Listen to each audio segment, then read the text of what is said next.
Alrighty, so we have our first guest on the right-hand side of the boat here. This is a white ibis. It is a stork-ish like bird. They wade through the shallow waters here, and they pick up little bugs and things out of the water with their long, very curved bills. We have another bird coming up here on the right-hand side. She's going to be just off the surface of the water on this tree branch here. This is a female anhinga, an anhinga. That is a Native American word that means snake bird. No, they are not called that because they are half snake, half bird. They swim like a snake does. So when you see them in the water, their entire body is submerged. It never comes above the water, but their head and their neck do, and so it looks like a snake swimming through the water. On the left-hand side, those birds sitting out there in the middle of the river, those are called double-crested cormorants, or cormorant. There's another one right here in front of the boat. They are very similar to the anhinga. They are not the same species, however, but they do hunt and fish much the same way. More often than not, when you see them, they will either be swimming in the water or standing on a log with their wings spread out like this. That is to dry their wings off. We have a young blue heron right there. That white and almost black-looking bird is a young little blue heron. He's probably a teenager, young adult at this point, judging by his color. And off to the left, in the middle of the river, you can see a whole bunch of turtles over there. Those are called Swanee cooters. We call that a shell station. And there is I'd say an adolescent alligator hanging out on the log, the fallen tree that's right there. Oh, this little bird running right beside us. Well, never mind. I'll point him out later. He dove underwater. They always do that. The big log in the middle of the river, right here to our left, has got a gator hanging out on there with the turtles. Is there two of them? Maybe? I can't see. They do. The alligators absolutely eat the turtles. The only thing the alligators on the river don't eat is the manatees. That's pretty much it. That includes other gators. Yeah. It's a dog-eat-dog world out there. Swamp puppy eat swamp puppy world out there. We've got another young gator on the right here. Two of them, actually, from what I can see. Three of them. Look at that. They're just stacking them up. So we've got two in the river, or in the water, and then we've got one up on the log up there. They're still fairly young. They're anywhere between 3 and 4 feet long, which means they're still technically juveniles, but they're almost into their adulthood. We've got another double-crested cormorant on the right here. He just went to the bathroom. And a couple little baby Swanee cooters on the right as well, doing turtle yoga. Cooter is actually a African word. The original word is kuda, K-U-D-A. Cooter is what you get when people that look like me say it.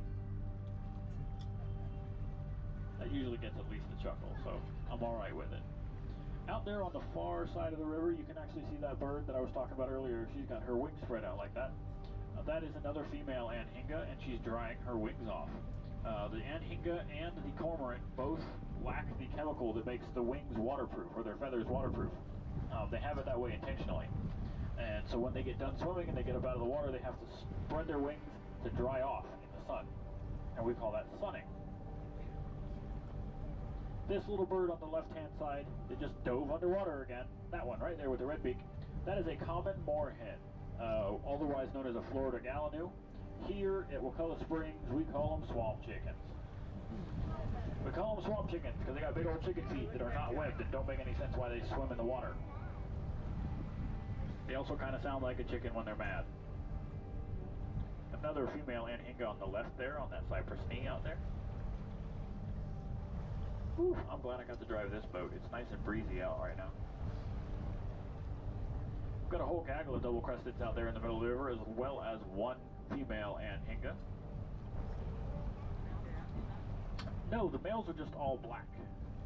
So it's a very easy distinction. The females are all blonde, the males are goth. And when it becomes mating season, they take it a step further and they put on a little blue eyeliner.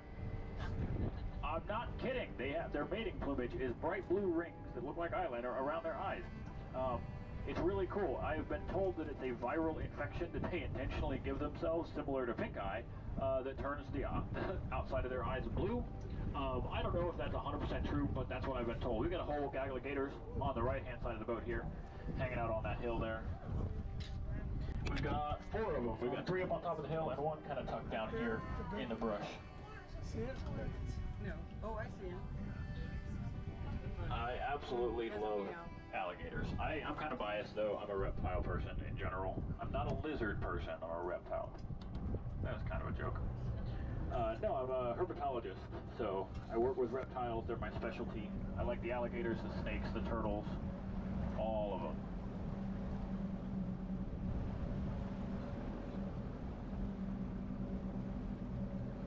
We have a great egret on the left-hand side, hiding behind those cypress knees over there. And a very angry swamp chicken up here on our right.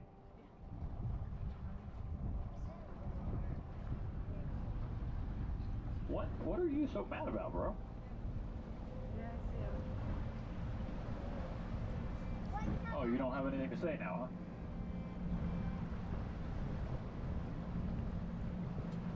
A lot of the birds we have out here on the river are very vocal. I do not know what all of their sounds sound like, but some of them are very distinct, and so I've started to learn how to do that. That double-crested cormorant right in front of us has a crawfish, and he's doing his best to eat the whole thing. He did not get to eat the whole thing. He got most of it, though. There he is. And there's a whole gaggle of them hanging out on the left-hand side. That's kind of like their stump. That's a cypress stump. I'm not entirely sure how they do it, but even when that thing is underwater, they manage to find it and sit down on it. We've got a female anhinga in this tree here.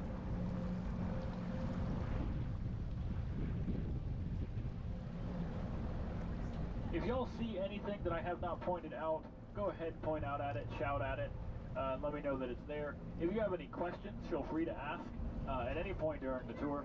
I will do my best to answer them if I can. You know where they got hung up on the boat in the Swamp Thing movie? I do, and we will actually be going back that way here on our way back up the river. I promise we won't get hung up on it. Oh, man. Right here on the right-hand side, I should promise I will try. On the right-hand side, this is our dry dock. This is the only man-made structure on the rest of the river, or this stretch of the river at least. That is where we take the boats when they need to be repaired. We pull them up out of the water on that cart, and then after we get done fixing them, that becomes Wakulla County's shortest roller coaster. Those fish that y'all see jumping out of the water there are mullet. That is an osprey, is what that is. They are very similar. Oop, oop, oop. Please don't fly through the boat. He does. He's got a fish. He has a fish. That was a good shot. That was a really good view. That was super cool.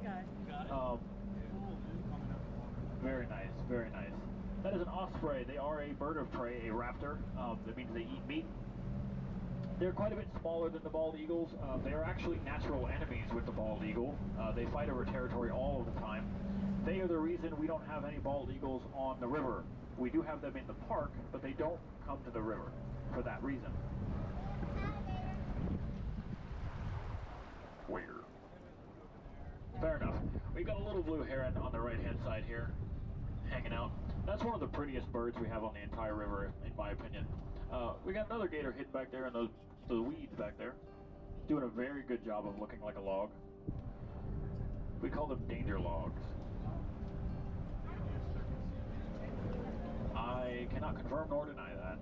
Unfortunately, it's literally a roll of the dice every single time we come out. Even if the last boat saw 5 of them, there's no guarantee we will see 1. The only time we can just about guarantee a manatee on every boat tour is during the winter. I saw it too. It's also very difficult to spot them when the river is this color, because they become the same color as the sand. And they move so slowly most of the time that they just kind of look like sand patches. All right, ladies and gentlemen, here on the right-hand side of the boat, y'all can look up through the trees here and see that there's a big field, lack of vegetation up there. That is an area called the Meadows. All of the artifacts that you saw in the boathouse came from either the meadows here or the spring itself.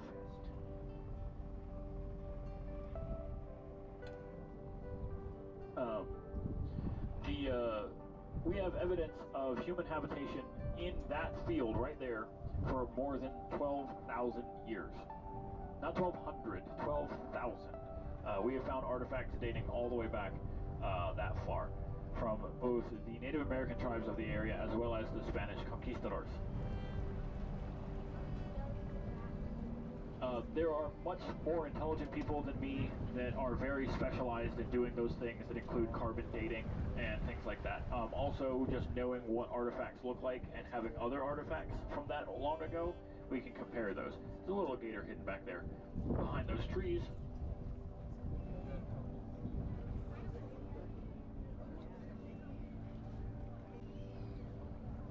The American alligator, the ones that we have here on the river, are actually the smallest, the smallest species of crocodilian that we have in the United States. We've got another one hidden back there, in the trees back there. There are species of crocodilians that are smaller, such as the caiman. The caiman is not, to my knowledge, native to the U.S. It could be in areas like Louisiana, but I don't think it is. But they are smaller more often than not than the American alligator. But the American alligator, as far as crocodiles go, or crocodilians go, is very small.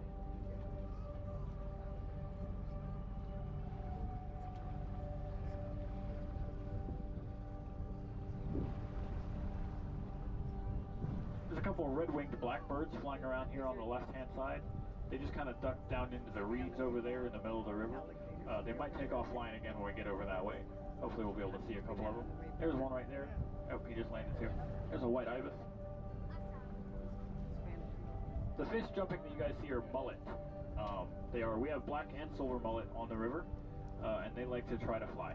Hello. You came out of nowhere. Can you... Yeah, thank you. Please don't come up underneath the boat. Alright, ladies and gentlemen, this is our turnaround point. We're going to go back upriver from here. Don't worry, it's still another 1.5 miles or more up the river. But as we take this turn, I want to invite y'all to look downriver further, past us, down the right. Everything from this point down for another 2 miles is wild, untouched, primal Florida. And I mean that in every literal sense of the words. Everything from this point down for another 2 miles is completely untouched. The only people to travel past this point for the last 80 or so years are the park biologists that have worked here. They go past this point in a canoe once a year to do a wildlife survey on the river, and that is it. No one else goes past this point.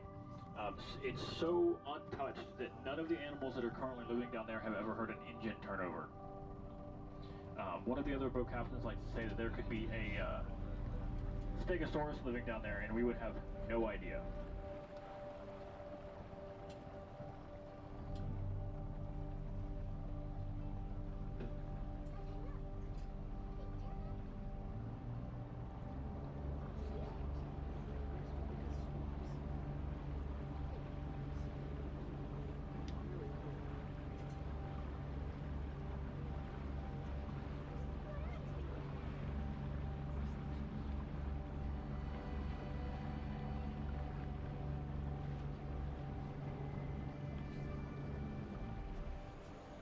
Yeah, the boat wheel squeaks when I turn it.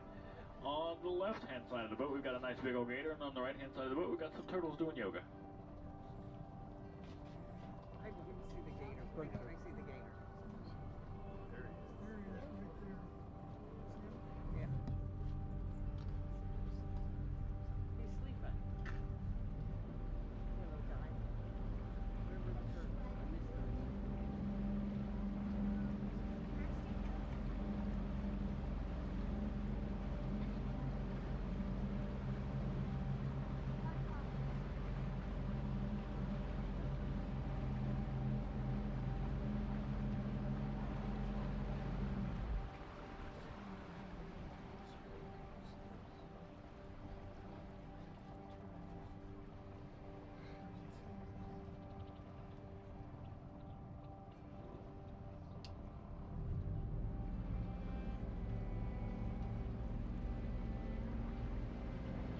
There are several theories as to why the mullet jumped out of the water like that. The two leading scientific-based theories are that they're doing so as a predator avoidance tactic to confuse predators. The other one is that they're cleaning their gills of either algae or parasites. My personal favorite theory is not one based in scientific fact in any way, shape, or form. It's that they're not fish, that they're birds, and they just forgot how to fly and they're trying to remember. And there is a story that makes this my favorite theory. Several years ago in Marion, Florida, because of course it was, there was a couple gentlemen that got in trouble for fishing in an area they were not supposed to be. We got a swamp chicken nugget on the left-hand side of the boat. Look at the little baby. You gotta commit to the bit. So much so that we actually call the young ones that aren't babies, we call them chicken tenders. That's partially the gator's fault. But no, so in Marion, Florida, several years back, a couple gentlemen got in trouble for fishing somewhere they weren't supposed to be. And they decided that they were going to fight this. And so they got a public defender and they went to court. And the public defender in court, in front of God and everyone, offered the defense that these gentlemen were not fishing because mullet are not fish, they're birds because they jump and they get airtime, therefore they can fly. So therefore these gentlemen were not fishing, they were birding, and the judge was so astounded by the audacity of this claim that he just threw the whole case out. And I can't even say that I blame him. If I had somebody walk up into my courtroom and say that with their whole chest, I'd just go home. It's fine, you win. And that is why there is a mullet on the courthouse in Marion, Florida. Got another swamp chicken on the left-hand side of the boat here.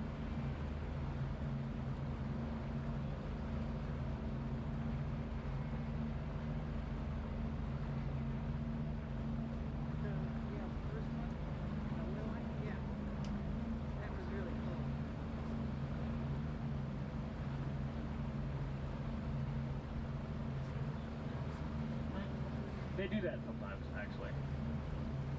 Or they'll try to race the boat. And I'm like, my guy, you can't do that. You please go one of the other ways.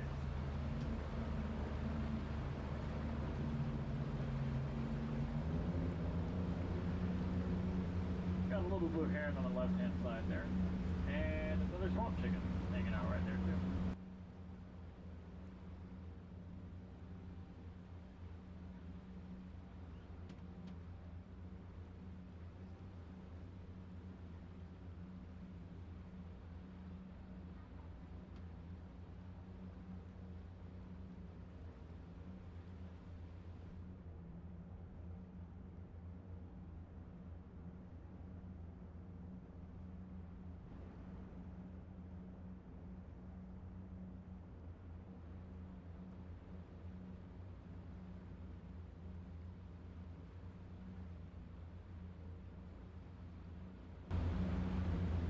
Ladies and gentlemen, I don't really talk about a whole bunch of plants on my tour because it's not really my thing. I'm not the plant person. But one of the ones I always do try to talk about is this guy right here. This tree that's reaching out from the banks towards us, that is called a Carolina willow tree. The reason I always like to try to talk about that is because that tree species is why we have aspirin. It's really, really cool. No, there's a chemical in that tree, in the leaves and in the bark, that is a natural painkiller, as well as, in the right concentration, a sedative. And so, eventually, through modern medicine, we were able to synthesize those chemicals and make aspirin from it. And I'm very thankful for aspirin, so I'm very thankful for that tree. We've got another female anhinga on the right-hand side of the boat, sun in her wings.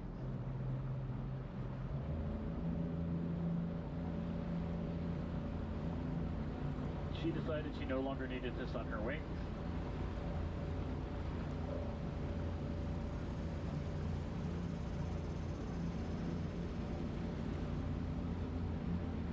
Shouldn't have made the comment about it being cool and having a breeze. Woo! Y'all, it was 93 degrees out today with a real feel of 113, and I am not okay with that. Not okay with that. I am a Floridian and I do not like the heat. Oh, gaggle of cormorants on the left-hand side of the boat. Wow. He was yawning.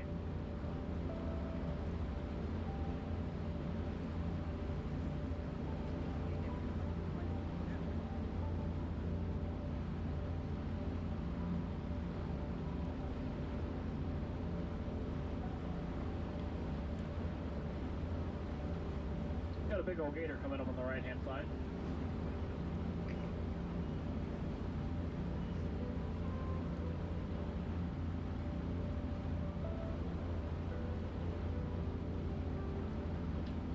Here in the middle, please don't.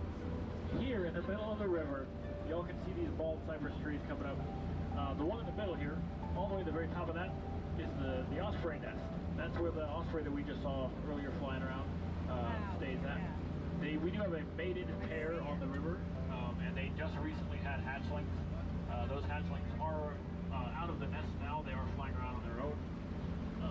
But that is the nest for the osprey, right there in the middle of the river, all the way to the top of that bald cypress tree.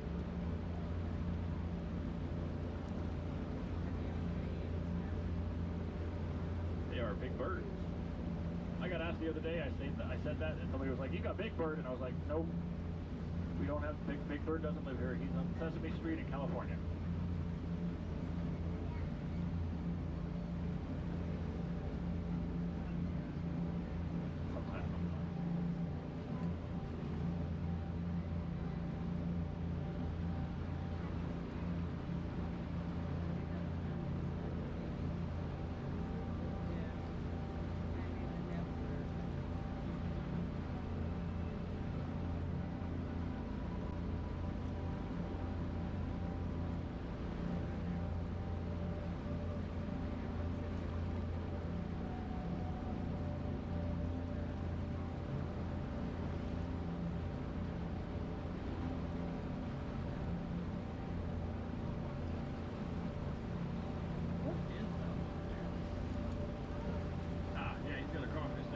Goody.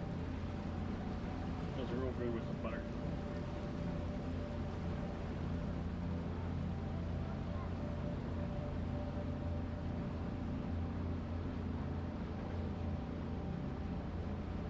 All those ripples you all see coming out across the top of the water, most of those are mullet. They're fairly substantial ones, are mullet. They swim relatively close to the surface sometimes, and when they get spooked, they dart off into all kinds of different directions, and it causes those ripples on the surface. It looks like something big moving down there. I, for a long time, oh, look at that!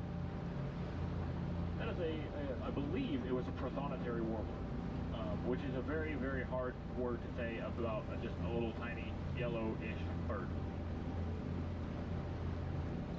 I have no idea why it's called that.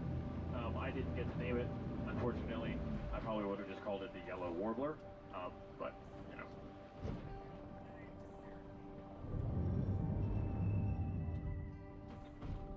Sorry, oh, had to do some weed eating real quick.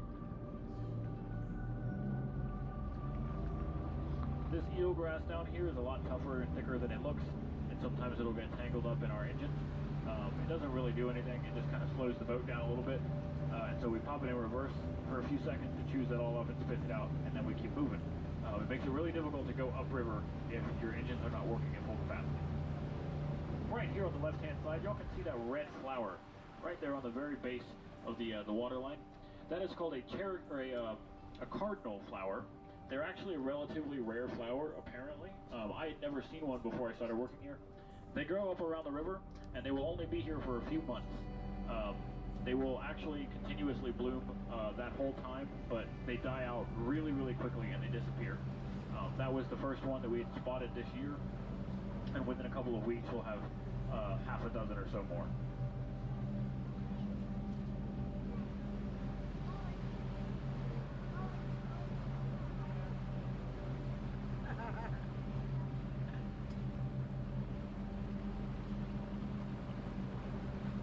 Alrighty, so one of y'all asked about the movie scene and the Creature of the Black Lagoon stuff. Real quick, before we get to that, how many of y'all have seen Tarzan, Secret Treasure, and Tarzan's New York Adventure with Johnny Weissmuller in it? I have not, all the way through at least. I've seen bits of them. But those were filmed back here too. Primarily because apparently in black and white, this looks like the Amazon rainforest. We know now that that's not the case. But in the 60s, they didn't know that, or they didn't care. But it was a lot cheaper to film back here and tell everyone that it was the Amazon than it was to actually go to the Amazon. I feel like the life insurance was way better for that deal too. But anyway, off to our right-hand side, you guys will see this big old sable palm coming up here on the shore. At the very base of that tree in the water is another sable palm right here in the water. That is the tree that Johnny Weissmuller swung from in those movies. And right here, where we're floating, is where a good bit of the scenery from The Creature from the Black Lagoon was filmed. This is, from what I've been told, the area where they did that little barricade scene. I could be wrong, but that's what I've been told. However, the important part is just ahead of us.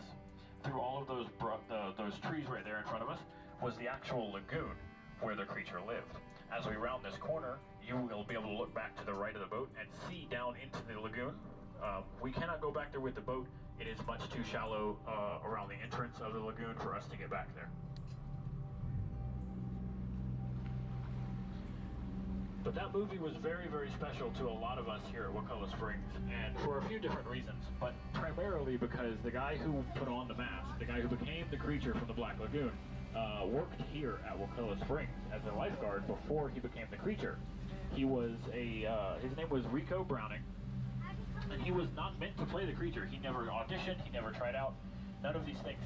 What happened was, the gentleman that was supposed to play the creature came out while they were setting up and getting ready to start filming, and he decided he wanted to take the boat cruise, just like y'all are. And he got to meet all of our wonderful wild friends, and decided he was not being paid nearly enough. So he left, he bailed, he went home to the land of wildfires. And so they were panicking. They needed to find somebody else to play the creature, and Rico just happened to be here and was like, yo, I swim in this water all the time. Like, these gators are my boys. And he didn't say it like that. I'm just kidding. But no, he became the creature for all three of the Creature from the Black Lagoon movies, and then he went on to become a very prominent figure in the underwater cinematography world, because this was not something that happened at that point in history in movies. The Creature from the Black Lagoon was one of, if not the first, movie to have true underwater cinematography. That is a male and Inga there on the right-hand side of the boat. Or the left-hand, sorry, I'm mildly dyslexic.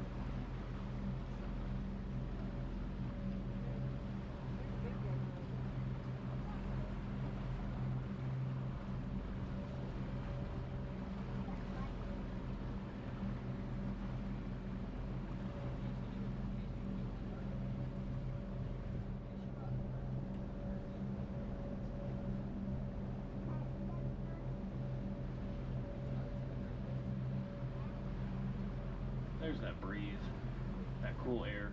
Alright y'all, so this is the point of the tour where I get to do some cool sciencey stuff, or at least talk about it. If you're on the right hand side of the boat, you can go ahead and look over the right side of the boat at the water down there. That looks a little different than the water on the left hand side of the boat, doesn't it? On this side it's blue and clear and nice, like a spring is supposed to be, or at least some of it is. On that side of the boat, it's not. It's like a rusty brown green color. The reason for that is right here on our right hand side. This is the Sally Ward Spring River. The Sally Ward Spring is a very small spring that is up in the front entrance of the park. You can see it. You can see it as you drive by, or you can park and walk down to it. Please do not swim in it. We do not monitor that spring for animals or any of the other things that might endanger you. So please do not swim in it, but you can get out of your car and walk over to it and look at it. It's very, very pretty. But the reason that spring looks so much different than ours is because of what feeds the spring. So the Sally Ward Spring is fed only by the Deep Floridian Aquifer, which is a massive underground water network that is hundreds of thousands, if not older, years old or older. And that is the only source of water for the Sally Ward Spring. Our spring here, the Wakulla Spring, however, is fed not only by the Deep Floridian Aquifer, but also by shallow local aquifers, which are affected by rainfall and agriculture. And so what happens is, when we have lots of heavy rains and storms, like we have for the last few weeks, they wash all of the nitrates down out of the farmland and out of the agricultural areas and into those shallow local aquifers, which then end up here in our spring and in several other springs around the state. It's not poisoning the water or making the water toxic or anything like that, but what it is doing is it's causing the algae that we already have in the river to grow at an exponential rate. And the algae then releases chlorophyll, which is green, and it tints our water. And so it's a completely natural process that's just being pushed along faster than normal. We are working on fighting back against it, and it has started to work. It's still an uphill battle that is several years in the undertaking. But if you guys are from or have been to Tallahassee, and you have gone to Cascades Park, you have been to the water treatment facility that is helping this spring heal. Cascades Park is a giant underground water treatment facility, and it's disguised as a park. Every piece of that park is designed to filter and help clear up the water. Even the waterfall that is built into cascades is a form of filtration for the spring water that ends up here. All right, ladies and gentlemen, if you look off to our right-hand side, you'll see some very strange creatures. We're still studying them, and we always advise that you keep your distance. We call them teenagers. If you want to get a splash, you got to work for it. I can't get any closer. You got to get out here. Hold on, I got you. Nobody jump. You got it. Come on. Go. Come on. Boring. Again. He got me. I'm not mad about it. He did it. That was good. He tried yesterday too and got so close. He was like a few inches short.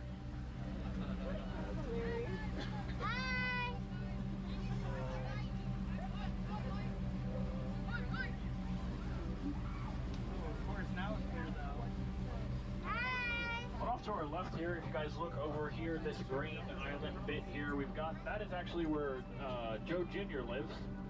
Joe Jr. is the largest known alligator that we have here at Wakulla Springs. He is approximately 12-ish feet long, possibly pushing 13. He's very old, very docile, does not care about any of us as long as we leave him alone, he's fine. I think I've only seen him once ever, and he was laying a little closer to the water than normal. This here is Betty. Everybody say hi, Betty. Hi, Betty is a female Anhinga who is a rescue. Not in the sense that we rescued her from another place and brought her here, but in the sense that she was here and